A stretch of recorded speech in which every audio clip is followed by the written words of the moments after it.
I mean, honestly, it might be a defensive mechanism because if she walks into the video game store by herself, she'll get harassed by the guy at the counter.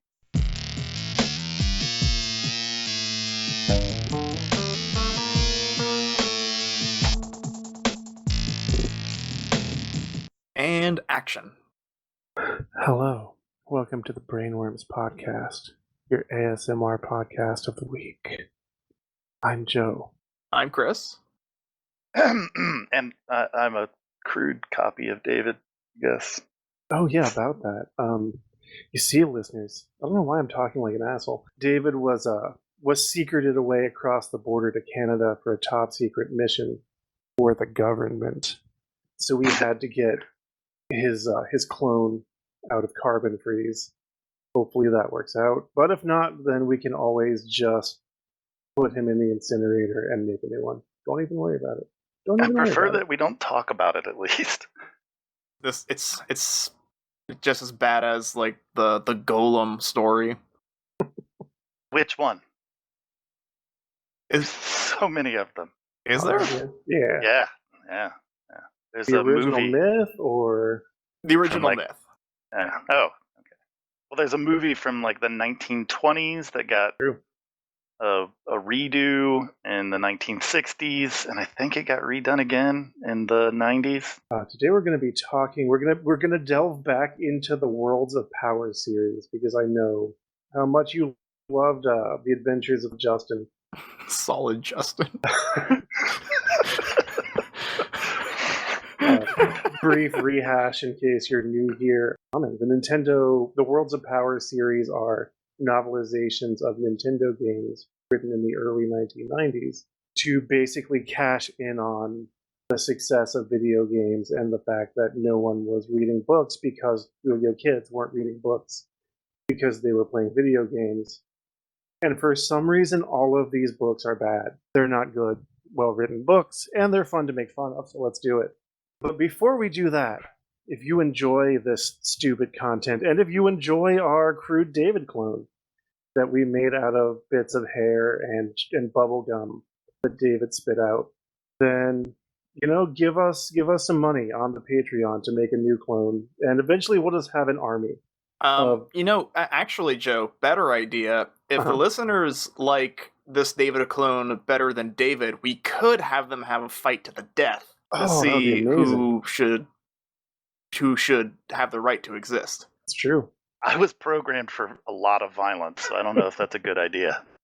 What I'm saying is that you might end up losing the original if you do that, because, And I feel like you're both pretty interchangeable. It's fine. I'm not going to be upset about that. I'm just gonna act like I'm a separate entity with my own thoughts and my own dreams, aspirations. You keep thinking that. It's okay. It's okay, listeners. We all are. We're all individual. It's not an illusion. It's fine. So are you excited about the adventure we're getting ready to go on? Depends. Which game is it based on? Castlevania. Simon's Quest. It's an important thing. It's Simon's Quest. It's not the original. And this is interesting because I didn't expect this. The Metal Gear story was just it's Metal Gear badly adapted for 9-year-olds. It's fine. The Simon's Quest writer, Christopher Howell, made a different choice. In this story, a video game playing child is pulled into the world of Castlevania. Which I would assume means that he immediately dies, especially if it's I would Simon's assume Quest. that too. Yeah. No, so you guys got the wrong idea. He gets pulled in and he's like, oh, radical! And then he gets on a skateboard and grinds on Dracula. It is the 90s, yeah. And I guess I imagine that there's random fruit drinks splashing all over the place. Is that, part of it as well? And Doritos. Cool Ranch Doritos everywhere. And very brightly colored, terrible jackets. I think that's... Yep. Big windbreakers.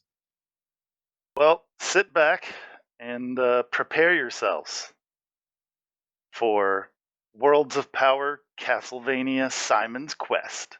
And what was the author's name again? Christopher Howell. Christopher Howell. Writing Thank you, sir. as... What a very interesting name to be writing Castlevania. Fuck you.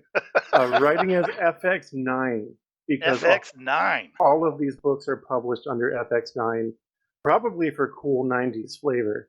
It adds it. It does. I'm pretty impressed. But also because 9 puts them closer to Nintendo on bookstore shelves.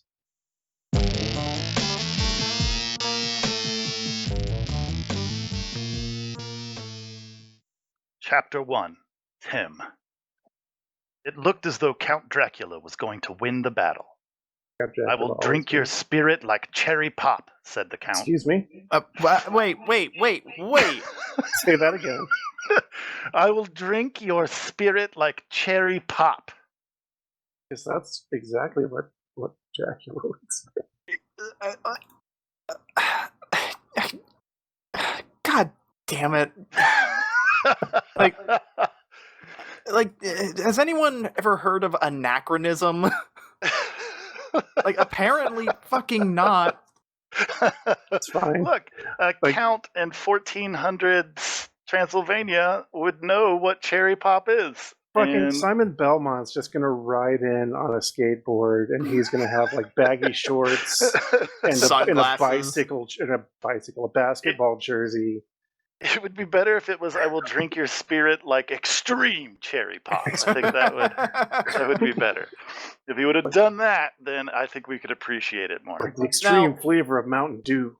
Now, again, I'm not a professional writer. I'm not a professional anything. However, wouldn't it just make more sense and take less effort to just type out "I'll drink your soul like fine wine" and call it a day? You can't. This is a children's book. They took out anything that might be controversial in these books. Do you think that they actually had wine initially, and Nintendo was like, "No, it's alcohol. You can't do that."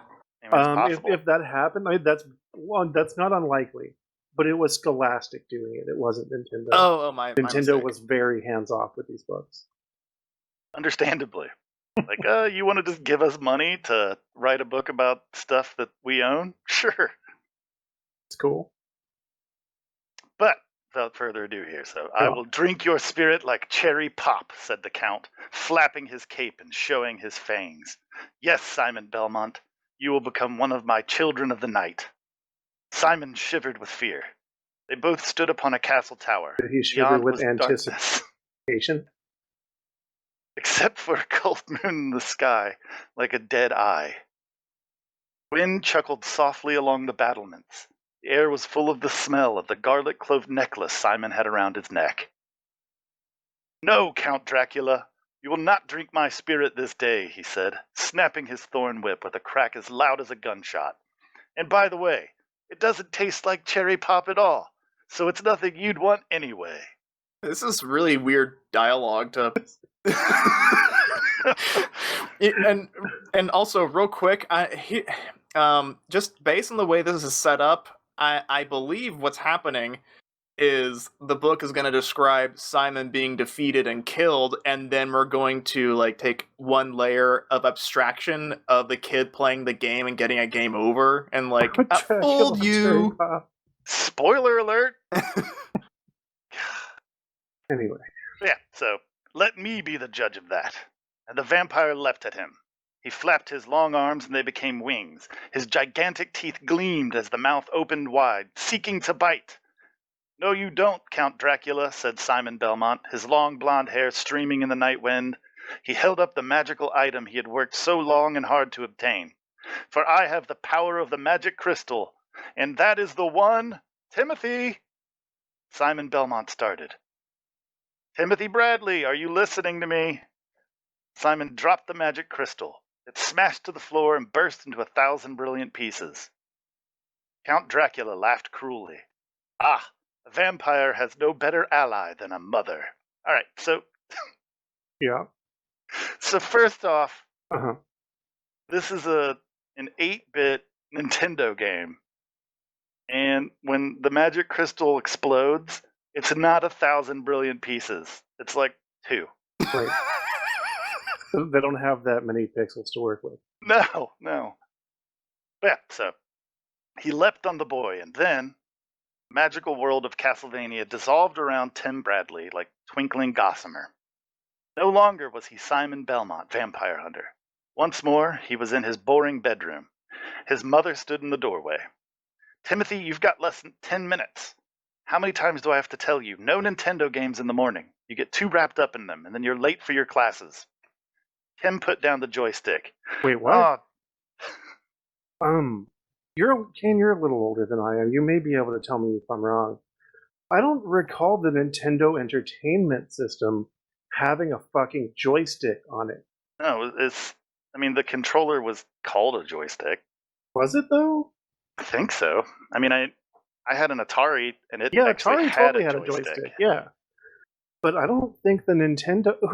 How do you get assigned to write a book about Nintendo and you don't know anything about Nintendo? I'm also confused. Is Timothy already sucked into the universe? Because it's reading like it is. No, he's not yet. Or he just has a very vivid imagination. Yeah, he's getting ready to go to school. So, but Tim put down the joystick. Gee, Mom, I almost had Count Dracula again. Told you to stay out of my room. I hate this family. I hate this family. I'm running away. Didn't you tell me that you already got the count? Judy Bradley asked, bending her frown toward the TV set. She was a pretty woman, even with her dark brown hair and curlers. But she didn't look so hot when she frowned. As a 12-year-old reading this Castlevania novel, do I need to know that Timothy's mom is pretty? Also, Timothy, didn't you say you already got the count? Yeah, but I demand a recount.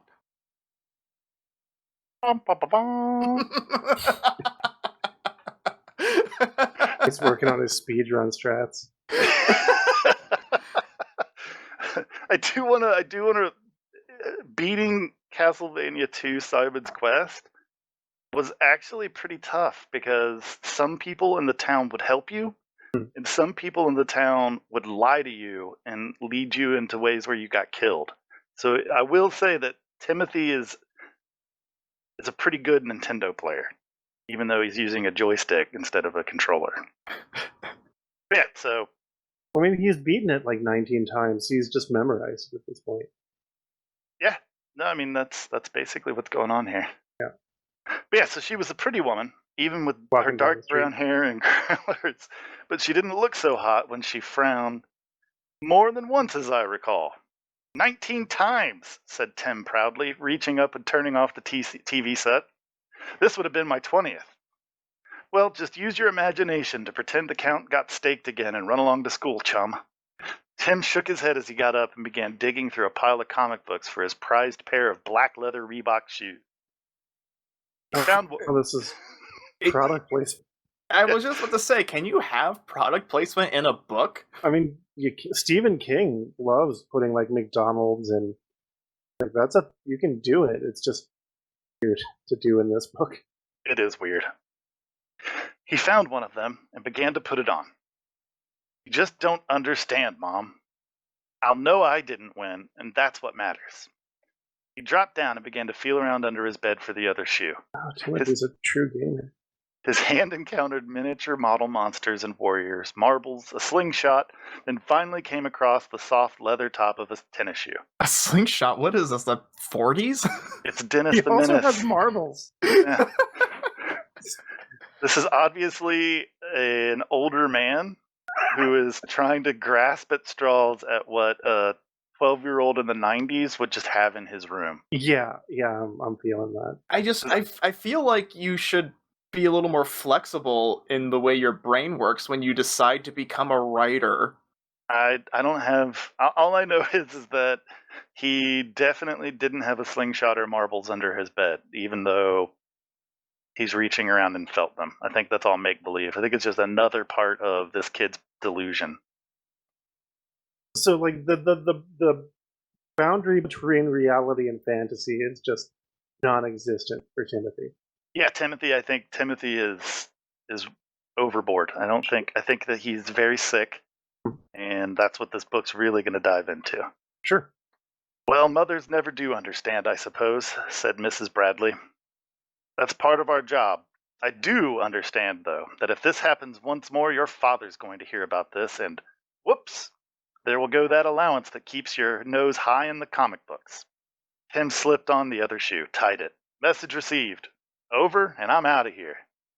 He grabbed his books and a half-eaten chocolate granola bar for breakfast and ran past his mother and down the stairs, taking them two at a time. Although he was short and he wasn't exactly varsity sports material, Tim Bradley was quick. How do you open up a granola bar, eat half of it, and just I just can't. I'm I'll done. finish it tomorrow. Yeah. Well, what probably happened is he already ate two of them and was working on a third one. It's not a bad conclusion, actually. And it was just I can't do it. I can't do it. I'll just save it for tomorrow. Because there's only 4 of them in a box anyway. Right. Tim Bradley was quick. His friends wanted him to play pickup touch football all the time. He, however, was just as happy to exercise his finger and thumb in front of a video games. That's what it actually says. A video games? To exercise his finger and thumb in front of a video games. I'm starting to pick up what you were putting down about this writer game. Hello, fellow children. I'm just like you. I'm hip. Like books, they were whole worlds he could get lost in, zooming with fighter planes or roving through adventures with deadly ninjas. See, kids, books are just as good as video games. You should buy more books. It'll be like having extra video games. Tim's favorite game, however, was Konami's Castlevania. So that's an obvious product placement. Yeah. He had never gotten through Bram Stoker's famous novel Dracula. It was too darn scary. And Stephen King, woo! Tim liked fantasy you're 10. plenty. Don't read Stephen King unless you want to wind up like us. Yeah, he's 12, and by then I had already read it. So. Oh yeah, same. But look how you turned out. Well, since I was created in a vat. Those are just implanted memories, yeah. Kane. We need you to feel like a human person so that you I can do feel like a human person. Tim liked fantasy plenty, but when it came to horror books, horror films, or horror comic books, Tim's knees just turned to water. This is why he liked Castlevania so much. He could deal with Dracula there. He felt like he had control. Tim Bradley was a short 14-year-old who wore black horn-rimmed glasses just to be eccentric. He had dark hair and a narrow face. What 14-year-old is wearing hipster glasses? In the 90s. In the 90s? What? That's not a thing. Isn't it? It's like this writer had 100-sided die and he would just roll it and whatever, and then he had a table that he would reference. No, I think this is my guess is that this writer probably wears horn-rimmed glasses. Mm-hmm. Just as an adaptation. Yeah, and I think that what he's doing is that the writer himself is mentally ill, and I don't think that's negative that he's writing about it. Right. I do think that if he was a better writer, it wouldn't be so obvious. Either that, or he has horn-rimmed glasses and he wants them to not be dumb and nerdy and to come back into style. So in every single book he writes, he tries to write them onto the lead character. I like it. I think that's probably true. So he just gets this kind of video game playing Bart Simpson analog, and just gives him no, he's cool, and he's got that makes sense. I get that. Marbles and a slingshot and black horn-rimmed glasses. I mean that makes sense to me. There it is. He had dark hair and a narrow face, but it was an open and friendly face when he took off the spectacles. Tim Bradley certainly didn't think he was good looking. He just saw himself as being pretty average, except at video games. At video games, he was a real champ. Oh my god, this is me. As he ran to school, where he attended the 8th grade, he took a bite of his chocolate granola bar. This is one of his weaknesses. Not granola bars, chocolate. If he could, he would have eaten a Hershey's Big Block for breakfast. How many product placements do you need? Well, I mean, I'd like to say they're not saying what kind of granola bars they are. It's true. No, you mentioned like a Hershey's. I sure do wish instead of this granola bar, I was eating a Hershey's chocolate bar. Yeah, like the Reeboks I get, because that kind of, although the marbles, his marbles and peg collection kind of hurts that. But the Reeboks kind of puts the timeline and the character in a context. Yeah, like he's a cool '90s kid. He's got Reeboks. Yeah, it would be one thing if like the writer was doing it intentionally, you know, like oh, these are all things endemic of the '90s, but I don't want to give this person that much credit. Well, and like the Hershey bar doesn't serve that purpose. He could have just called it a chocolate bar. So this is deliberate product placement. It's weird. Deliberate product placement. Mom compromised by buying him chocolate granolas with healthy stuff like raisins and nuts. I've never had a chocolate granola bar that had like raisins in it too. No, I could see it having nuts in it. Yeah, but not it's like raisins. Chocolate chips and nuts, but that's a silly thing to be upset about. It's and also it has raisins, so it's healthy. So you can eat as many of those as you want. Well, he can eat 2.5 of them in a sitting or a running, whatever he's doing with them. Too much chocolate is bad for your complexion, Tim, she'd say. Besides, it puts on weight. Tim had a clear complexion, and he was slim, so it was hard to understand what his mother was talking about. But since he still lived at home, and would until he grew up, boy, he couldn't wait to do that. He had to do what his parents said, more or less. Anyway, he knew that chocolate wasn't good for you. He just loved it, always had, and probably always would. Especially the gooey, rich fudge that his grandmother made that he would wash down with big glasses of cold, foamy milk. And gosh, just thinking about it made him gobble up the rest of the breakfast bar. I really, really thought he was about to say that he would wash down with a refreshing Coca-Cola. I'm surprised he didn't say like Myers milk or something like that. Also, is milk foamy? Is that appealing? Am I just missing something? I mean, I guess if you shake it, it's foamy. Or if you boil it. Maybe he's boiling it. Because he's afraid of the germs. This makes sense to me. Yes, he's boiling his milk. And then I just wonder how he makes it cold again. I guess he could like grind up ice with milk. Oh, yeah. Maybe make like a foam. It's foamy because the author is so old that back in his day they had to actually boil the milk to make sure it was safe to drink. I don't think that was ever a thing. Shut up, it was. Yeah, I think that before pasteurization, I think you would just drink it fresh out of a cow and be fine with it. Yep. Anyhow, if he had looked off to the right, behind a large clump of juniper bushes, he would have seen a famous hero from another dimension materializing with a quiet pop.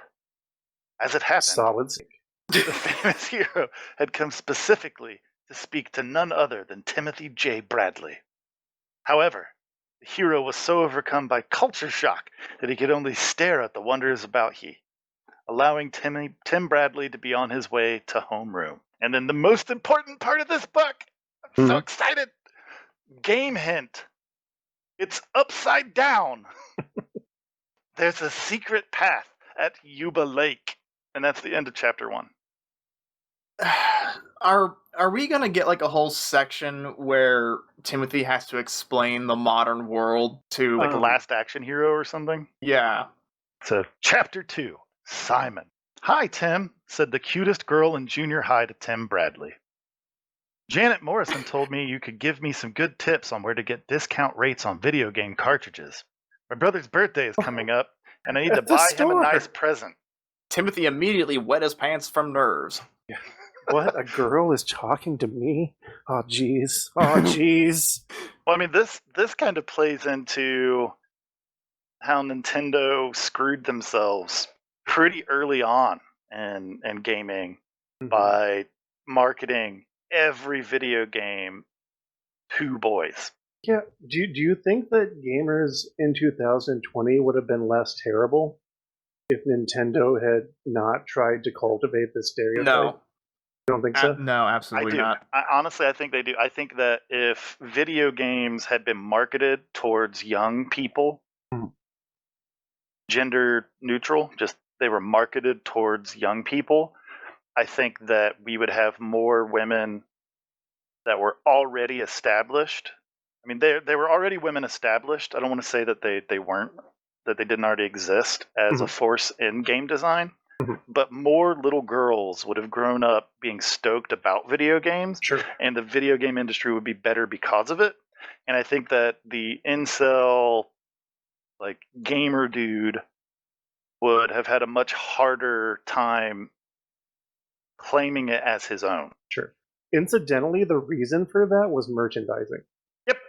It was Toys R Us. Yeah, because they separate boys' toys and girls' toys in separate sections. Yep. And they lump the Nintendo merchandise into the boys' section for whatever reason. Personally, I don't think this is a causation thing. I think it's more of a correlation. Just with how video games play into power fantasies in general, I think that the kind of person that becomes your stereotypical incel would still turn out to be a shit person regardless of how the 90s advertising performed with the gender roles. Sure. Totally. But they wouldn't have the misconception that video games are for boys. That wouldn't have been a thing that they grew up with. So while those people would still exist, those shitbags would still exist, they wouldn't be able to be like, well, games used to just be forgot. Like they wouldn't be able to use that as an argument. And so they wouldn't have as much of a foothold. I don't understand.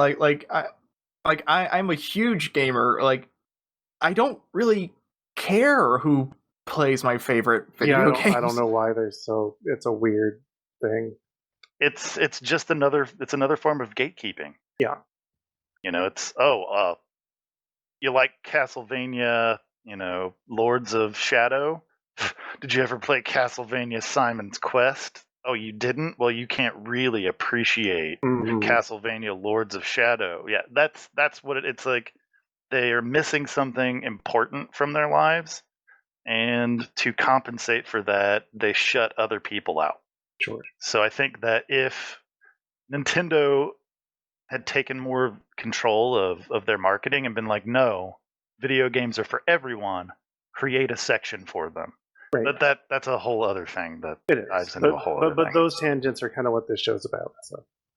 Right, but I mean, I could just fill up the entire time with that kind of stuff. But sure. All right, well, that already puts you 1 point ahead of David. We're keeping score. Oh God, we're keeping score? You have to earn your right not to be incinerated. Honestly, when we're done with this, can we just put me in the furnace? Like, actually, I got a better idea. Joe, let's incinerate them both, and then it'll just What's be the benefit of that. We get rid of them. They're gone. We can't carry this podcast, just the two of us.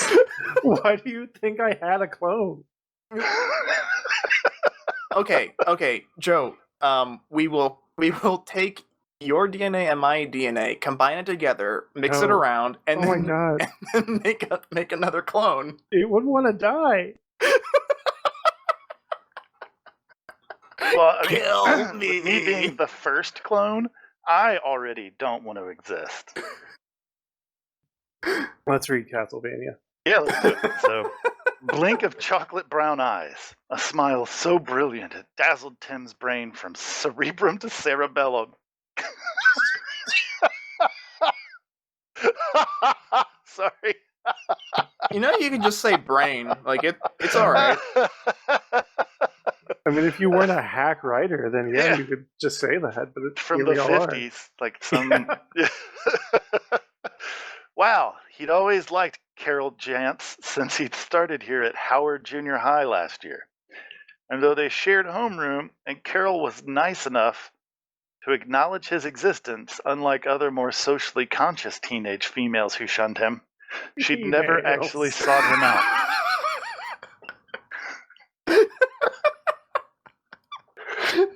For advice yet. Tim Bradley looked around him at the rest of the homeroom class, at the hand of the clock close to the 8:30 bell. How come everyone wasn't watching this momentous occasion? How come there weren't trumpets and firecrackers and streamers flying through the air like New Year's Eve? Well, Blockbuster Discount has a Real Goo sale on them now, actually. More product placement. Yeah, so, well, Blockbuster Discount has a Real Goo sale on them now. I just wanted to revisit that. It says Real Goo? It says Real Goo. A Real Goo sale on them now. The kid may just be like nerves at Oh, yeah, maybe. Yeah. We could read into that. I like that. Or it could just be that the writer doesn't understand 90s slang, and he thought that was something that hip teens say. He saw an episode of Nickelodeon Gak. I was like, oh, kids like Goo these days? Is that what that is? Oh, somebody got slimed. Sorry. Carol sure smelled nice, too. He realized he'd never been this close to her before, and it was not an unpleasant experience. Tim Bradley didn't normally notice girls much. There are far more important things to be thinking about in his life. However, with her brunette good looks perking just inches from him, he certainly noticed Carol. And it was an experience with every bit the excitement of a nervous moment in the middle of a game of Zelda. I corrected the author, and I'd like to go back and fix that. Uh-huh. Every bit the excitement of a nervous moment in the middle of the game Zelda. Oh, good, she said. Then a small cloud dimmed her smile. Oh dear, I haven't the faintest idea where Blockbuster Discount is. She smiled glowingly again. I don't suppose the days before Google. I don't suppose you'd be willing to take me there this afternoon, would you? At this point, Timothy explodes. Sure, Carol. I'd be more than happy to take you there. It's not far away from school. I mean, it's so close that we could just walk. Magnificent. Then why does she? I mean, I get it, but she grabbed with the premise. Why does she need him to take her there? Because boys play video games, Joe. Video games are for boys. She wouldn't understand. Magnificent. She grabbed his forearm and squeezed it with enthusiasm. See you at the flagpole outside the main entrance at 3:15 p.m. It's a date.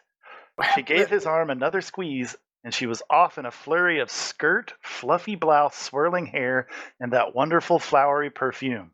What? Yeah. Your words. Wouldn't it just make more sense in the context of these kids' heads? Like, see you at the flagpole, because like schools have one flagpole, right? And at 3:15, that's too much information. Just when school ends, it's fine. Yeah, I mean that seems to be something that hack writers struggle with. It is over-explaining things like time and distance. I feel like that's part of learning how to write. You start out, or at least some people start out, not knowing how to get a lot of content across, and then in learning to do that, it turns into a whole bunch of clutter. And then the next step is how to keep that same level of content, but whittle down the words and so on. That wonderful flowery perfume. A date? A date with Carol Jantz, 8th grade beauty? It all sounded okay to Tim Bradley, especially since it involved video games. That was something he could talk about. He'd have problems with other stuff. Still. Get other interests, Tim. It wasn't a date. Not like a movie at the mall or anything formal like that. It was just him and Carol going to Blockbusters, looking for bargains, right?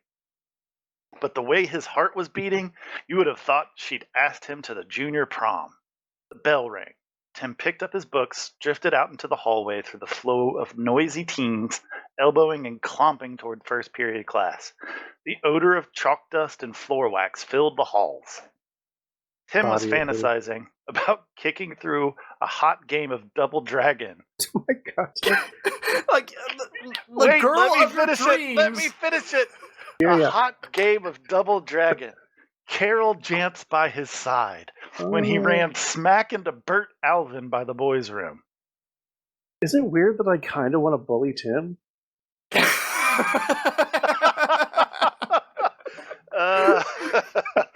I mean, the fact that it's like guitarists that invite their romantic interests to band practice. Mm. Like, the romantic interest doesn't want to be there. No. This young lady does not want to stand around watching you fucking play Double Dragon. Unless she genuinely does, which is a highly improbable. It's unlikely. I mean, maybe if they were both play, because Double Dragon was a two-player game. Yeah. So you could both play. But I think that would be too forward-thinking for this 90s novel. Also, she's buying the games for her brother, so her interest in them could be just minuscule. Maybe. And I'm throwing this out there. We may never know. But maybe she's lying about her brother's birthday because she wants to get video games for herself. Right. But knows that if she tries to go buy the video games herself from the store, the shitbag guy behind the counter is going to be a douchebag about it. So she's grabbing the nerdy gamer kid so that it looks like he's just helping her buy shit for her brother. That would be some interesting commentary. So it would. So obviously, turn this whole book around. So I don't think this obviously book it can't is that be. Smart. Yeah, that's what I was about to say. But yeah, so Tim was fantasizing about kicking through a hot game of Double Dragon, Carol Jantz by his side, when he ran smack into Bert Alvin by the boys' room. It was like running into a truck. You know, I'm sorry to interrupt again. I wasn't really present during the 90s. You guys were older than me. Was there ever a point where people described video games as hot? Like, let's play a hot game of Tetris. No. I could see ads in Nintendo Power magazine doing that. Nope. A hot game? No. Yeah, I could see that. Nope. But I don't think people talk that way. And I don't think it would be advertised as a hot game. Exciting, like there's a lot of different ways that I could see them describing a game, unless it's like a computer magazine giving the details on Leisure Suit Larry. Yeah, that could be possibly a hot game of Leisure Suit Larry. I forgot that Leisure Suit Larry existed. Oh yeah. Hey, said the 9th grader, frowning down from about 20 stories above. Tim peered up the heights from the level of Bert Alvin's chest to his chiseled features above. Hey, Bradley. Huh? What's this about a date with my girl? Date? Girl? Yeah. You know, as in female, pretty, Carol, mine. Each of the last 4 words was accompanied by a hard poke from a forefinger. Uh-oh. Tim had forgotten. Carol had a boyfriend. A big boyfriend. Maybe she was getting ready to dump him, though. No matter. Tim was still dead meat if Donkey Kong here thought he was trespassing on his territory. Oh, that, gee, Bert. She just wants me to take her shopping for video games. This video jockey wants to ride off in the sunset with my girl, huh? Well, pal, let me tell you, I'm perfectly capable of taking Carol to any store she wants to go to. But I tell you, I feel like putting you out of commission just for thinking about going out with my girl. What to do? Look, Bert. Sounds like a personal problem, Bert. I was just headed into the boys' room. Can we discuss this when I'm finished? Bert glared at him. Yeah, I guess so. Don't want you to have any accidents while I'm pulverizing you. Is this turning into like a lusty... Sorry, that's very thoughtful of you, Bert. Which reminds me of a funny joke I heard the other day. Tim Bradley loved jokes. He loved puns, too. And like he always said, the badder the better. Kane, I understand that you're new to the show as well as new to life because you're a clone. But on the show, we don't backtrack as a rule. So is this turning into a lusty... what? Oh, it just sounds like maybe Tim Bradley is having more descriptive fantasies about Bert. Like, he was going to play video games with Carol, or she was going to watch him play video games. But he's getting really involved with the stuff that's happening with Bert. So yeah, almost as if that Timothy doesn't want to disappoint Bert. Yeah, I mean that's what it sounds like. He doesn't want to disappoint Bert. But yeah, so and like he always said, the badder the better. Why does the chicken cross the bathroom? Move it, man. I'll be waiting for you right here. Tim pushed through the swinging door. He went into a sink, ran cold water, and splashed his face. Boy, oh boy, was he in trouble. What was he going to do? The word around school was that the last kid who crossed Bert Alvin was wearing concrete braces at the bottom of Bulmer Pond? I don't think people talk that way in the 20s. No. Also, I feel like this narrative is very telling about authority figures and how they just had no interest in bullying in public schools, and that's a larger social issue. Yeah. It feels like this was written by an alien that to blend in on Earth had to come up with, like, someone like quickly asked them, like, what do you do? I am writer. Yes, writer. What I do. And the only previous knowledge that this alien had was from television ads from the 1950s.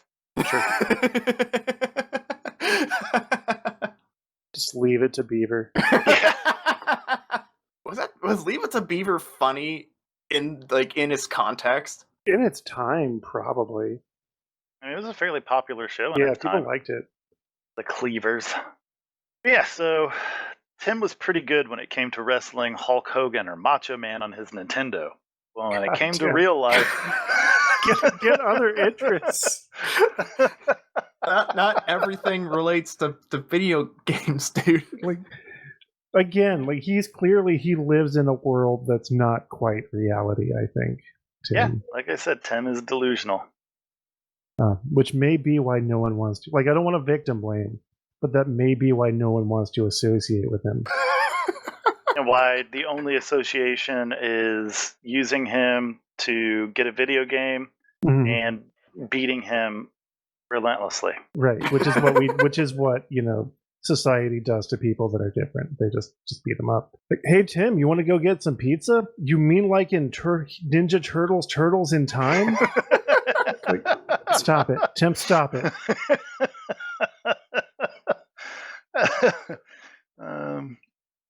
Yeah, so he wasn't that kind of kid to fight much. Gosh, he was really in kind of a jam, and it wasn't the grape kind either. So, golly willikers. Is that in the text? No, I just... Oh, okay. You can't do that to us. Progression. It was the natural progression. No, I would have believed it. That's what I'm saying. Gee golly willikers, gosh, he was really in a kind of a jam. Gee golly williker, that's what seemed like the author honestly should have put it in. Yep. Are you ready for this? No. Excuse me, said a deep voice from behind him. Are you Timothy Bradley? Tim jumped. Startled, he looked up into the mirror. Standing behind him was a tall, blonde man who looked like a superhero from a comic book, only with short hair and a vulnerable, perplexed look on his face. But boy, his costume sure wasn't anything from this century. He wore what looked like handmade sheep's wool jacket and trousers with a sackcloth shirt cinched at the waist by a wide leather belt. His black boots were leather as well. He smelled distinctly of garlic. This is how you write a romance novel. in the author's defense, I am kind of reading it like a romance novel. I mean, that's fair, but just those words, like that's how. Also, wouldn't this kid just immediately recognize him as Simon? Yeah, but the reader maybe doesn't know that. But like Lord Foppington's muscles glistened in the sunlight as he hewed the wood. Like that's how you write that kind of fiction. The way he's describing what I assume to be Simon Belmont. Yeah, that's why I was reading it the way I was reading it. Anyway. Yes, that's me. What is this? Halloween already? Why is an adult man hanging out in the junior high school restroom? Tim noted a distinct accent. I am Simon Belmont. I have come here to your dimension to seek your help with a dreadfully important quest. The fate of Castlevania, to say nothing of my soul, my life, and the soul and life of the woman I love are at stake. Oh, said Tim, and I thought I had problems. You do, Tim. So that's the end of chapter 2. What a witty place to leave it on. So, do we want to just keep going, or do you want me to? This is fine, yeah. Chapter 3: The Return of Dracula. Sort of. Right. Here was Simon Belmont, the hero of Castlevania, standing before him, square jaw jutting earnestly, broad chest heaving with purpose. Yes, this was Simon all right. Tim even noticed now that gripped feverishly in Simon's fist was a whip. Around his neck on a leather thong was a beautiful golden ring that shone and glittered like the heart of a sun. Who's this book for? Kane, is this word for word, or are you adding stuff? Word for word. Oh my god. I'm aroused. Righteous, dude, said a long-haired guy with leather pants just coming into the boys' room. Aren't you Metallica or something? No, said Simon, eyes flashing with dark earnestness. I'm from Castlevania. Great group, man. Got all your CDs. The guy cruised out of the boys' room, thrashing power chords on his heavy metal air guitar. Glad that there's some Hesher representation in this novel. Simon looked quizzically at Tim. If you don't know, don't ask, said Tim. Sorry, now I'm like reading everything that Tim says in like a very sexual way. Sorry. Wait, I don't understand. Is this like Simon Belmont as he is intended? But like he's aware of the Castlevania, the video game. Yeah, because the place isn't called Castlevania, it's just Transylvania. Yeah, so like he's like, I'm from Castlevania. Like I'm from a video game.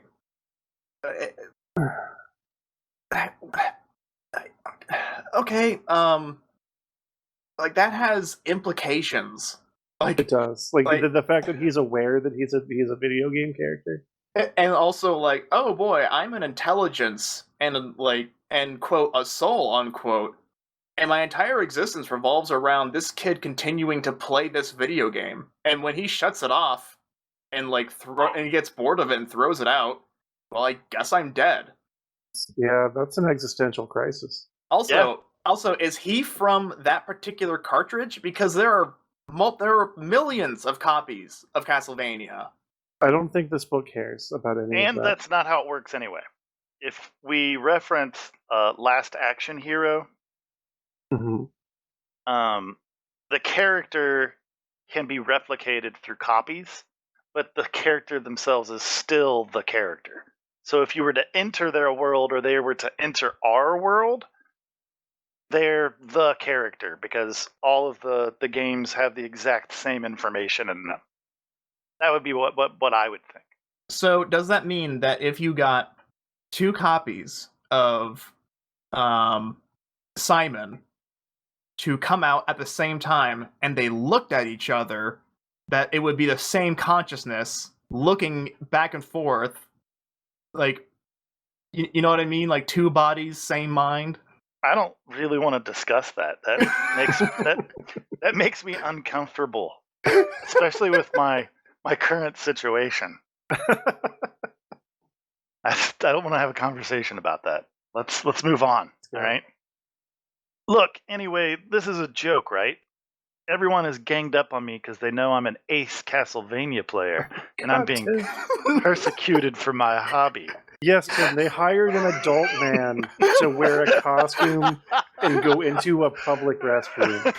Because you play Castlevania. No, not just because you play Castlevania, but because you're an ace Castlevania player. No, I swear upon my sacred honor, insisted Simon. Sure, okay. Suppose there really is a Castlevania, and you really are Simon Belmont. What's your girlfriend's name, huh? Answer me that. Why, Linda Entwistle, of course. You've done your research. Okay, tell me then, Mr. Simon Belmont. Why do you want me to help you? Oh, God. Why? Because you are the best Castlevania player in this dimension. Oh my God, so he is aware of the video game. Because this holy ring bestowed upon myself by none other than the beauteous Linda Entwistle guided me to you to sincerely seek your aid. I don't think this is canonical. Against who? Why, Dracula, of course. You see, you can't be Simon Belmont. I defeat that crummy old vampire all the time. There's no time for an explanation. You must come with me immediately. I entreat you, Timothy Bradley, please. I don't have time to explain what I don't have time to explain. The author wrote themselves into a corner. Yep. And then just don't look at the man behind the curtain. We gotta move the plot. It's fine. I don't know. Suddenly there was a loud pounding on the boys' room door. Hey, Bradley, come on out here. Get what you deserve. Say, if you're Simon Belmont, how'd you get here? Why, through an interdimensional doorway, of course, created by this magical ring. Show me. Get me out of here, and I'll believe you. Where would you like to go? Home. Ooh, come. Grab my whip, Timothy Bradley. No. Well, it was worth a shot, thought Tim. Anything to get away from that walking dynamite truck with biceps. At the very least, he'd give this a try, and if it didn't work, he could get Muscle Brain here to use his whip on Bert. He reached out and grabbed the leather whip. Please, adult man, will you assault a child for me? It felt as though he grabbed a live wire. Yow, he said. He felt his hair stand on end. Energy coursed full throttle through his body. A burst of light zapped through his eyes. Then everything became a pleasant calm after the silent bang. You really shouldn't play around with shocks, he told Simon. You could electrocute a guy. There's this guy outside I'd like you to... Huh? Because he just realized that he and Simon Belmont were no longer in the junior high school boys' room. They stood in his bedroom, back at home. This is where you live, is it not, Timothy Bradley? Yeah, wow, so it is. He turned newly admiring eyes toward the hero. You really are Simon Belmont. Gee Gallagher Willie. No, I know that's not in there. Yeah. You acknowledge my identity. Thank you. Does that mean that you are now willing to come back with me to my homeland to rescue it from the power of darkness? This is stranger danger. Called Dracula? It's a little creepy, yeah. Dracula, right. I thought the old popsicle sucker was dead. Oh, indeed. Very dead. Wait, I thought the old popsicle sucker was dead. I'm not sure. So here's what happened. My guess, Dracula, right. I thought the old cocksucker was dead. Yeah. And then the editors were like, oh dear God, no. You can't say that. This is for children. Oh, indeed. Very dead. His body has been cut. Oh my God. His body has been cut up. And it has been placed in 5 different places. Sounds pretty dead to me, Simon. What's the problem then? His curse. It spreads across my homeland. I should have burned the body and scattered the ashes to the four winds. His followers have separated his body parts and hidden them. I don't know what to do. And Linda Entwistle has been snatched away from me. She came to me in a vision and gave me this ring and whoa! One thing at a time, please, said Tim. I'm a boy of my word, Simon. I'll come with you, but I've got to pack a few important items first. Tim began jamming stuff into an empty laundry bag, stuff he was going to need, like chocolate bars, a Swiss Army knife, chocolate M&Ms, a sweater, some more Hershey's chocolate bars, semi-sweet, milk, Mr. Goodbar, and gosh, don't forget the one with almonds. His Boy Scout kit, including compass and campfire starter, some Reese's Pieces. This with this kid, it's like, hey, did you hear about that new band? And he's like, does it have to do with chocolate or video games? No, I don't care. Yeah, he has a very limited scope of interest, this Tim. Some Reese's Pieces. Hey, if Simon Belmont really existed, maybe he could lure E.T. down from the skies too. Shut the fuck up. Some clean underwear. And last of all, his very best imported Godiva chocolates for emergencies, celebrations, or just for the heck of it. If Tim is hoarding this quantity of sweets in his room, that suggests a larger problem. Yeah. What kind of problem? Well, hoarding food is indicative of an actual eating disorder because you're ashamed of eating. Like, that's a larger problem. Yeah, but I mean, maybe if he was, like, hoarding, like, actual food stuffs. But this is all, it's all candy. It's all shit he's hiding from his mom. It is, like, a lot. But I mean, he's also hoarding it and has his imported Godiva chocolate, too. Sure. So it's like, so he's not, like, hoarding it because he's embarrassed about it. He's fucking proud of it. That's why he's stuffing it into a bag to take to Castlevania with him. It's true. He's totally proud of it. But if his mom found out that he had all of that candy stowed away in there, she would take it from him and he wouldn't have it anymore. Right. So I don't think he's hoarding food. I think he's hiding chocolate from his mom. Sure. Also, I like how his first thought is like, oh, I'm going to go fight a vampire in a vampire world. Let me pack my chocolate, not, hey, Simon, help me break into a gun store and get an automatic assault rifle. Yeah, if he just rolled up to Dracula with an AK, this would be a much shorter story. Would it, though? It would be a more interesting story. Well, I mean, the interesting part of this is that this is the storyline of Simon's Quest. Mm-hmm. So the fact that Timothy Bradley doesn't already know that, I'm assuming then that I don't understand, actually. Like how he's not aware. Yeah, because Simon's Quest is, Simon has to reconstruct Dracula and kill him again to end the curse that's been placed on him. So maybe he's playing Castlevania 1? Maybe. Like, I kind of want to go back to chapter 1 and look at that part again. It's so not worth it. I just want to... I'll look it up later. I don't need to do it right now. I'm going to have to look it up later. But yeah, so... Yeah. What is all that? Inquired Simon Belmont. Chocolate.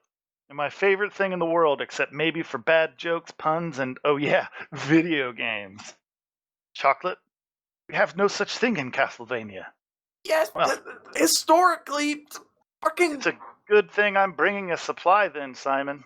It's candy. Oh, yes, candy. Very bad for your teeth, though. Thanks. You're a pretty serious guy, aren't you? I think, Timothy Bradley, you'd be pretty serious, too. If you had only 48 hours to prevent your body from being totally possessed by the evil spirit of Count Dracula himself. A voice from below interrupted them. Timothy, is that you? I hear voices up there. Oops, Tim gasped, really frightened now. That's my mom. Are moms a form of evil demon here on this plane? Said Simon Belmont, spinning about and grabbing his whip, ready for battle. Uh-huh. Worse. Can we just take off for Castlevania now before I really get into trouble? Footsteps sounded on the stairs. Timothy, when your father hears about this, it's going to be no video games for a month. That should do the trick. The footsteps were on the landing now, coming closer, closer, like claps of doom. Tim Bradley grabbed the whip. I think that dealing with Dracula is going to be a vacation. I think not, said Simon Belmont. Again, the shock, the feeling of being uprooted and thrown into a pool of dazzle. What is a pool of dazzle? I wish I knew. Shapes and smells and colors swirled in on him like angry ghosts. A chill bit through his shirt, making him glad he had brought along a sweater in his sack. Then darkness clutched around him like a fist. Where are we? Tim asked when they seemed to come to a stop. Welcome, said Simon Belmont, to Castlevania. Game hint, you ready? Yeah, do it. Take the top path in the Veros Woods to get to Berkeley Mansion. That was the hint. All right. I have no idea what you're talking about, but okay. Well, I'm reading the book, and at the end of some chapters, it has game hints for when you're actually playing Castlevania 2 Simon's Quest. I thought you just had a latent knowledge of Castlevania. Just remembered. No, so the way it's set up is, and hopefully when this is in post and you guys have like the picture that's up on YouTube, hopefully you can put these game hints in there because they're on how much I care when I edit the video. It's super important because it says game hint in like a white box, and then the actual hint is upside down. Like they make you take the extra step of turning the book upside down so that you can read the game hint.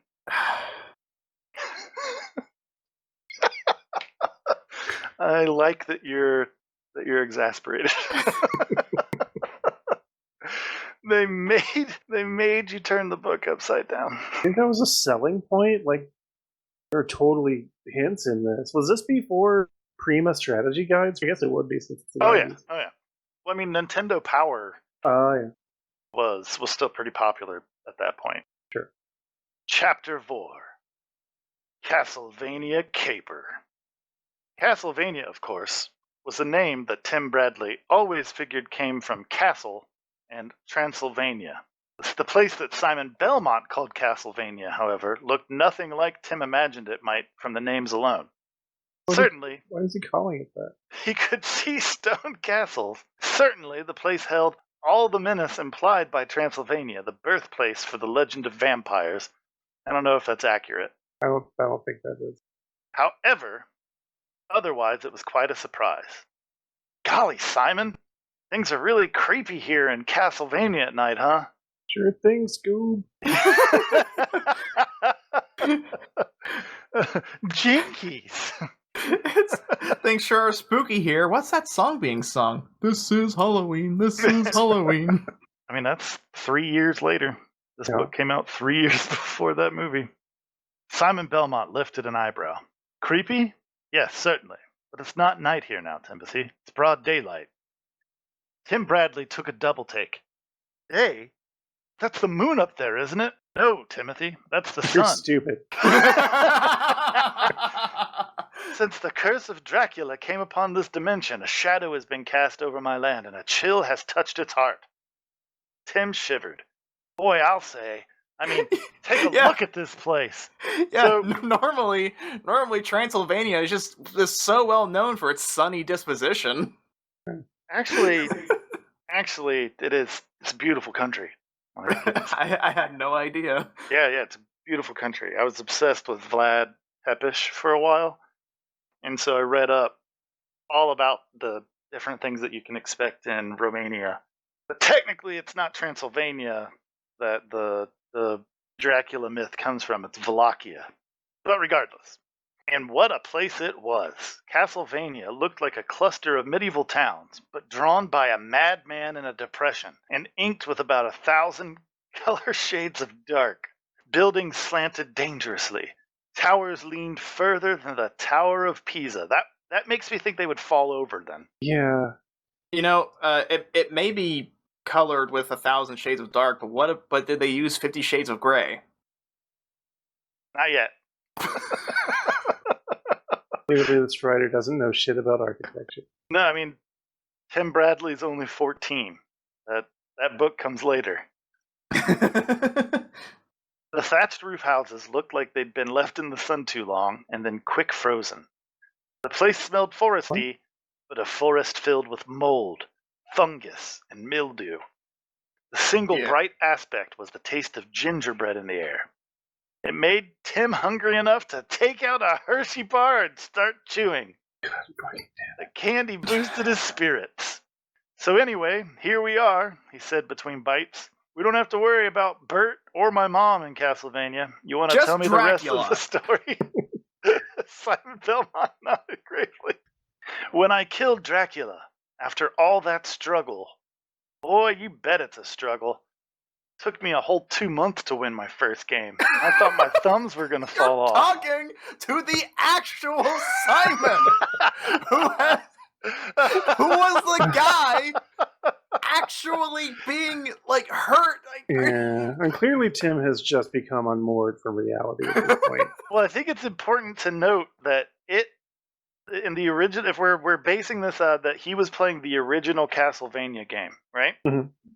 So in order for it to have taken 2 months, he would have had to have gotten Simon killed hundreds of times. Yeah. So the question is, does Simon know that he's died hundreds of times since he knows it's a video game, since he knows all of this? Because he knows that Tim exists. Right, that's what I'm saying. That he's really good at controlling his body to force him to kill Dracula. Just puppet mastering him. Wouldn't it make just as much sense for Simon to come to our dimension, tell Timothy, yeah, hey, just make sure that you finished, the game. I just need you to finish it to make sure that I beat Dracula. And then he goes back, and that's all. Because it's 6 of one, half dozen of the other. Why do we need Tim? That we read the Metal Gear novel that was also in this series, and it was just the story. I mean, they took all kinds of liberties, but it was just the story of Metal Gear. Why do we need this Tim? I think because Captain N, was still around at the time, and I think that the guy that wrote this book was just grasping for any type of inspiration. Sure. Instead of just playing the fucking video game and just writing a book based off of the video game that he played, which probably would have been the easiest way to do it, he instead is kind of jockeying Captain N. Sure. Do you both know what Captain N is? The Game Master. That is correct. Yeah, so his controller was on his belt, and he was with Simon Belmont, and it was a whole thing. So yeah, that's Simon frowned and put his hands on his hips. Please, you're going to have to keep a little quiet so that I may relate my story. Shut the fuck up, Tim. Shut the fuck up, Tim. Oh, yeah, sorry about that. After all that struggle, after I defeated Dracula, I did not realize that I should have burned his body and scattered the ashes. No, I thought I had won the day, and so I left him with the stake in his heart. I knew something was wrong when my beautiful Linda, whom Dracula had captured, did not come back to me. Simon put a hand over his heart, lowered his head, and sighed. Or she just was tired of her shit. That's more likely. He's wearing a fucking sackcloth. That's uncomfortable to no end. A pang nudged Tim. Gee, he really felt sorry for this guy. After all that effort, he doesn't get the love of his life back. It was at this moment that Tim Bradley determined that, yes, he would do his very best to help Simon Belmont. This was a good man. Once again, I'm sorry, I keep interrupting. Just as I'm thinking this over and just turning it over in my head, wouldn't it make more sense for Simon to come here and then murder the writers of the of the Castlevania series because they keep making sequels where Dracula comes back, so he has to stop that from happening. Well, I mean, does that mean that he ceases to exist at that point, or does he still exist because the previous games? Like, if he kills the creators, if he kills the people that thought him up, does he cease to exist after that? The timeline has collapsed. Yeah, I think that would be the Twilight Zone twist, is that, like, he realizes that he's a fictional character, and this writer is hurting him. So he finds some gateway into the world of the writer, kills the writer, and then has that realization. Like, oh, by killing the writer, I cease to exist, which I think would have been a much better story than really anything that we've read on this podcast. Yeah. Yeah. Yeah. That's okay, Simon, said Tim. We'll get her back together. Even though this is the weirdest looking place I've ever seen, and I'm not really sure if this is a dream. Oh. Thanks, Tim. This is my country, but thanks, I guess. Make no mistake, this is no dream. Dracula is very real, and his power is far more than I thought it was. When I left his body in his coffin, his helpers came. They cut Dracula into 5 parts. This is part of the game. His evil soul swept throughout the dimension, a temporary stay from its banishment. For you see, Timothy Bradley, the soul of Dracula has 48 hours to find a body to possess so that it can remain here. Like bad movie music, a wind swept through some nearby trees, snatching off the last of the leaves and rattling the limbs.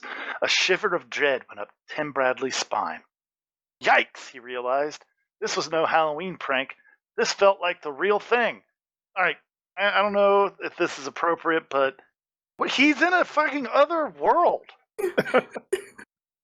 What does it take to convince you? He's in another world. It's obviously not a Halloween prank. Like, he was just in the fucking bathroom with Simon Belmont and then was transported to his bedroom so that he could gobble up all of his chocolate and candy. And then now he's been transported to another plane. What part of that could remotely be a Halloween prank? And of course it feels like the real thing. It is the real thing. Yeah. I think that's him subconsciously trying to deal with the fact that he's just hallucinating. Right, it's all delusional again. Yeah. You mean like me? Simon Belmont turned a haunted look toward Tim. No, me, you. Why would he want you? He must possess the last person he infected with his blood, said the hero. He unrolled his sleeve. On his arm were 3 parallel grooves, filled with scabbed blood. The scars of Dracula, Timothy Bradley. I am the person he must possess, and this is the true problem. This is why I need an aide to help me through Castlevania. This is why I need your help so desperately. You mean if he takes you over, you'll become a vampire? Yes. And then the monsters shall rule my beloved home of Castlevania. True dread jolted Tim Bradley. He felt the intense need for a Hershey's Big Block come over him. Jesus fucking Christ, Tim.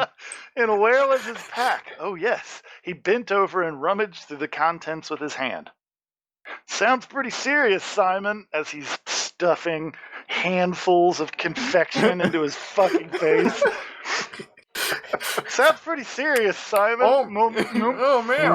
Go kill the fucking You're vampire. saying It's you've gonna be got great. 2 days to stop Dracula? I suppose that means you have to find those body parts, right? No. Joe, I've gotten to the point where you were at. I want to bully Tim. I just want to slap his hand.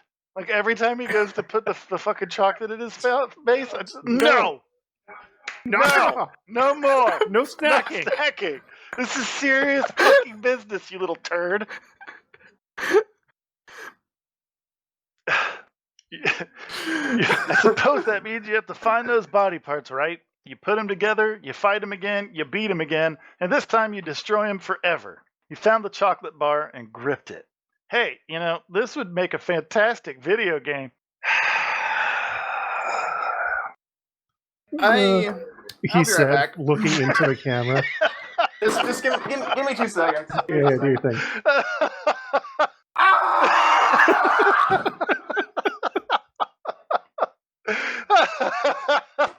Yeah. In the heart of Transylvania, the Vampire Hall of Fame. Yeah. I'm back. He turned around, starting to tear the wrapping off the candy bar. In fact, Stop smacking. Stop it. I'm going to write to a game company immediately and suggest that yikes. Shut the fuck up. Yikes was said in good cause, for Simon Belmont was no longer totally Simon Belmont. Greetings, mortal, said the voice of Count Dracula. Come to Castlevania for an early and unpleasant death, I take it? Tim Bradley dropped his candy bar. For fucking thank you. Yes. That's an appropriate response to the situation. At what point does Simon go like, man, I really got the wrong kid. Like, this ring, there's something wrong with this ring. There's something wrong with this ring. Well, just like Yoda and Empire Strikes Back. Like, God damn it. We got the wrong kid, man. We got the wrong fucking kid. Chapter 5. You're going to love this. Dr. Simon and Mr. Dracula. See what they did there? See what they did there? It's real clever. See what he did there? Huh? My dog came into my room because he was concerned about me. Dr. Simon and Mr. Dracula. Only instead of an experimental potion. Oh, wait a blood. minute. I think I get it. Uh-huh. It's the confrontation that Deagle and the other Hobbit had over the ring, right? Yeah. Yeah, that works. Keep going. I got it. I'm a smart person. Simon Belmont was undergoing a transformation like nothing Tim Bradley had ever seen before. Fucking obviously! Fuck! His back was bending over like a hunchback's, and his fingers grew hairy. His nose lengthened and tapered to a point, his face thinning, his mouth drawing into a cruel sneer. Simon's a Lugaroo. I thought vampires were supposed to be handsome. Am I full of shitters or something? This book, it's fine. None of this matters. Yeah, because it's getting worse. The hair became limp and greasy. It was like Dr. Jekyll turning into Mr. Hyde. Only much, much worse. And the eyes. The eyes became narrow slits behind which pupils glowed like live coals in a furnace. They burned through Tim like laser beams edged with razor blade. God damn it. That is the dumbest thing I've ever heard. If Tim Bradley could have screamed, he would have let out a long, loud one. Unfortunately, he was so filled with fucking chocolate that he couldn't. Oh, sorry. Is that in no, the book? Obviously it's not. Unfortunately, he was so paralyzed with fear that he could barely move, let alone make a sound. I'm sorry. No, I approve. It was a good line. Dracula was taking over Simon Belmont's body. Aha! You are a puny little nothing, aren't you? Why ever did Simon Belmont choose you? Asked Dracula's voice, coming from Simon's transformed body. I could see that my success in taking over his body is virtually assured. Oh yeah, Tim blurted, breaking out of his freeze, which of course the chocolate sprays all over the place. It's all over Dracula, Simon.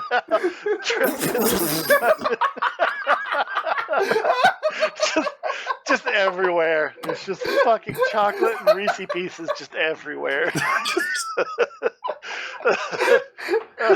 just spit take of Reese's Pieces. Just fucking smells like the buffet line at a fucking Cold Stone. Just everywhere.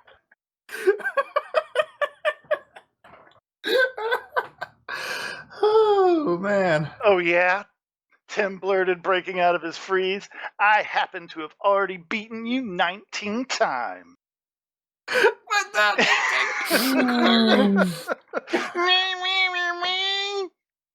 Is that right, mortal? I can't. Just can't. I certainly remember none of those times. You are a silly thing, aren't you? I shall enjoy hearing you squeal and feeling you squirm when I sink my lovely fangs into your soul. I'm starting to get anxiety thinking about this timeline and how it works. Yeah. Is that the tooth? Tim shot back. Arg! Cried Dracula's voice. Simon's body jerked back as though physically struck. His weakness is A puns! pun? I abhor puns! If there's Oh my god, it anything is. I can't stand more, it's stupid, silly jokes. That's why they need Timothy. He's a master of puns. He's a stupid asshole with a bad sense of humor. His face full of candy. Yep. Really? Well then, Drac, maybe you'd known why a duck flies looking down? No! Stop or I shall tear you to pieces! Because he doesn't want to quack up! Ugh! The vampire's Dracula, face let's kill him. seemed to be merely superimposed over that of Simon Belmont. To be fair to Dracula, I'm having the same reaction. Yeah, but Dracula's in a position to kill this little shit. That's make the book better. Just rip him in half like a fucking phone book. Just pop his head off. Just fucking pop his head off. And that double image face was freaking out. Dumb joke, stupid joke. No, Drac, said Tim Bradley, sensing victory within his grasp. It's a foul joke. The vampire's face contorted with outrage. His eyes bugged so wide they appeared as though they were going to pop out.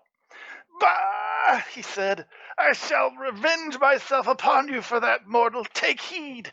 Your blood and your soul will belong to me. Don't count Dracula your chickens before they're hatched, Wimpire. So I know that the format that you guys run with is different. Can we just, instead of continuing to read the book, can we just write our own end? I mean, it'll make the episode short.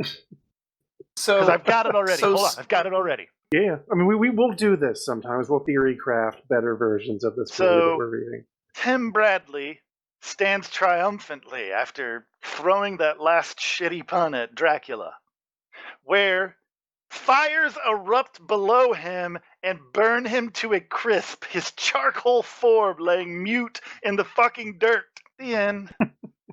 My version would be, upon hearing the last joke, Simon figured that maybe Dracula isn't so bad and let him possess him. Yeah. And then Dracula killed Tim. Yeah, Dracula just rips his head off and bathes in his fountaining fucking gore. Probably not, because there's just chocolate fucking everywhere.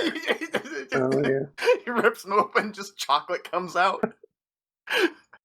I just wonder, like, you know how vampires get drunk if their victims were drunk when they drained them? I did not know that. It depends on your yeah, lore. but I mean, generally, whatever has affected the victim's blood has affected the vampire in most of the stories. Yeah. Does that mean that vampires can get AIDS? There's some things have gone into that. I think Anne Wright's going to touch like on that a little bit. thing. There is a TV show called what the fuck was it? It was a ghost, a vampire, and a werewolf. Being Human. That's what it was called. And there was a disease that only vampires got. Like, humans were infected by it, and it was just like a light flu or something like that. But when it moved to vampires, it wiped out most of the race. Huh. But if we're holding on to if you drink somebody's blood that's really high on acid, the vampire is going to trip. If you drink the blood and somebody's drunk, if Dracula drains this child, we will see our first diabetic vampire. Like, he would have to let people take insulin for their own diabetes and then drain those people. But Dracula didn't even get a scream out for that one. The fanged mouth just opened incredibly wide, and then pop! The flattened picture of the Count imploded, leaving Simon back the way he'd originally been, only looking more pained, if that was possible. That was the very worst yet, he said. You cursed vampire almost had me then. If not for you and your jokes, my new friend, I surely would have fallen under his sway. Yeah. Hey, give yourself some credit. You put some willpower into that battle, I'm sure, said Tim. He was feeling braver already. That old fool wasn't such a danger after all. Ha ha! This would be just like an easy video game. You realize that now Count Dracula will be after your body and soul as well. Tim shrugged nonchalantly. I can handle it. As he stuffs Reese Pieces into his fucking mouth. He doesn't actually. I mean, he probably is. It's implied. If he defeats me and gains the use of my body and remains in this dimension, he will take great pleasure in flaying every inch of your skin off. I think this is Simon projecting now. Mm-hmm. Yeah. Oh man, he's sure gonna have a good time just cleansing you slowly. Tim blinked. And after he pours salt on all your raw nerves, he will dip you into a vat of acid. You see, that's what's wrong with society. You can't call Count Dracula an old cocksucker, but you could vividly describe removing skin and then pouring salt on the open wound. Yeah, it's a weird standard. Tim gulped. And then, Timothy Bradley, he will start torturing you. Then Whoa. It starts. Whoa. Simon, I think I'm going to need more chocolate for this little expedition. Oh my gosh. Shut the fuck up. And I just remembered I'm allergic to garlic. Maybe you'd better get my older brother Fred. He's really much better than I am at Castlevania. However, Simon Belmont had already spun on his heel and started down the road. Come, Timothy Bradley, we shall go to the local tavern, 14-year-old, where we shall get our supplies and plan our strategy. Tim Bradley... And consort with the saucy ladies of the evening. Exactly. Step 1 of the plan, eat chocolate. Yeah. Step 2 of the plan, mix Reese Pieces with the Hershey's Big Block. And then, before I go to sleep, I'm going to nibble on some of my fancy Godiva chocolate. Pour it over ice cream for a nice parfait. Tim Bradley stood still for a moment, trying to figure a way out of this business. But then the darkness closed in, cold and ominous. He grabbed his bag of necessities and tripped on down the cobblestones after the blonde hero.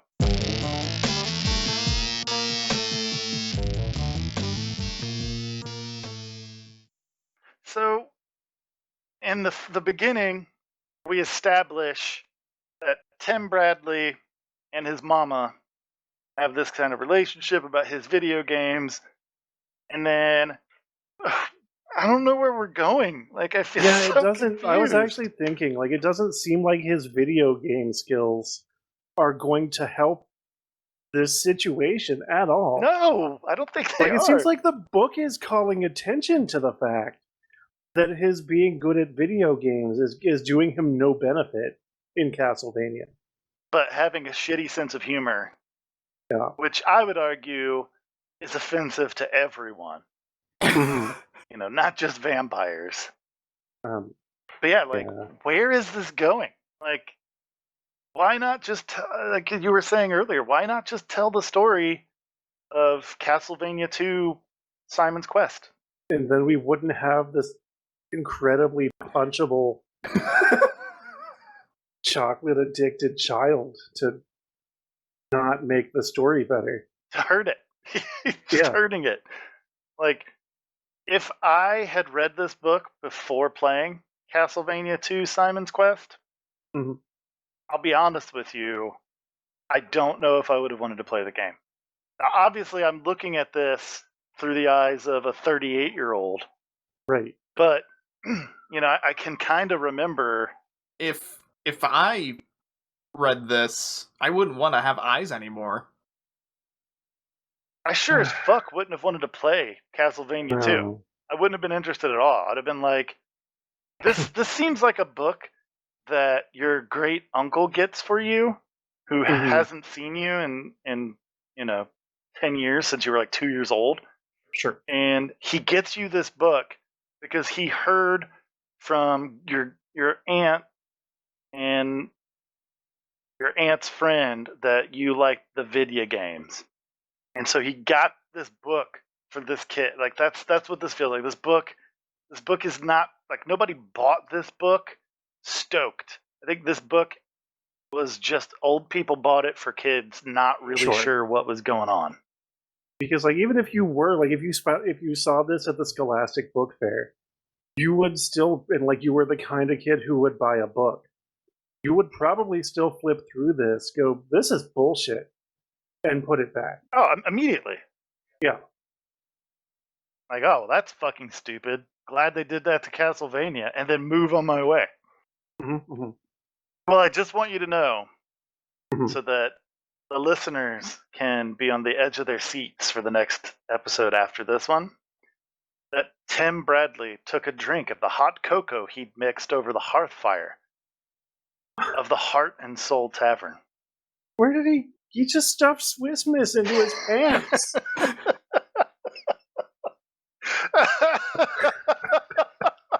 He did!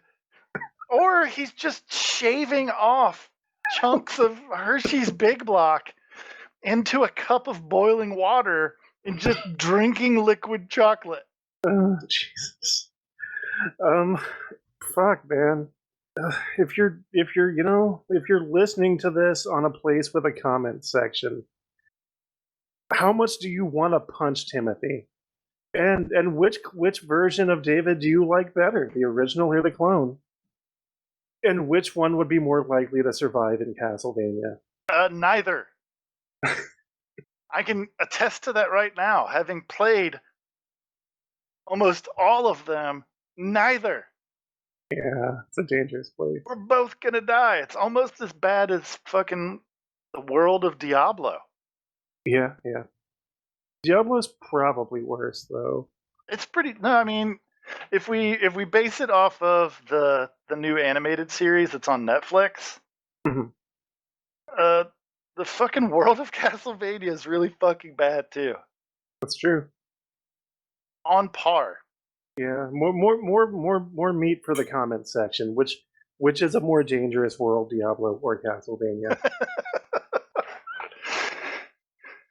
Fuck it, yeah. Don't forget we have a Patreon. It keeps this show going and allows us to pay for legal underground cloning machines. So if you want to kick us a couple bucks to keep our clone farm running, do. If you're a YouTube listener, don't forget to like, subscribe, and click the fucking bell because it's good to do it, I guess. And a Patreon donation of $50 will get you your very own David clone. But not this one. I'm a person. I'm a person, damn it. And you can do whatever you want with it. Just fucked up, man. Thanks for listening. If indeed you still are, have a wonderful night. Farewell. What if they're listening in the morning? Fuck you. Fuck you. Get back in your box. Any copyrighted content contained within this podcast is used for purposes of review. Brainworms Podcast is David Combs, Christian Schaefer, and Joseph Wells. Editing and post-production by David Combs. Art provided by Kane Magdalene. The theme music is Hodgepod No. 1 by Brian Davis. If you like what you heard, please support us on Patreon or Ko-Fi, or by leaving a review on your favorite listening app.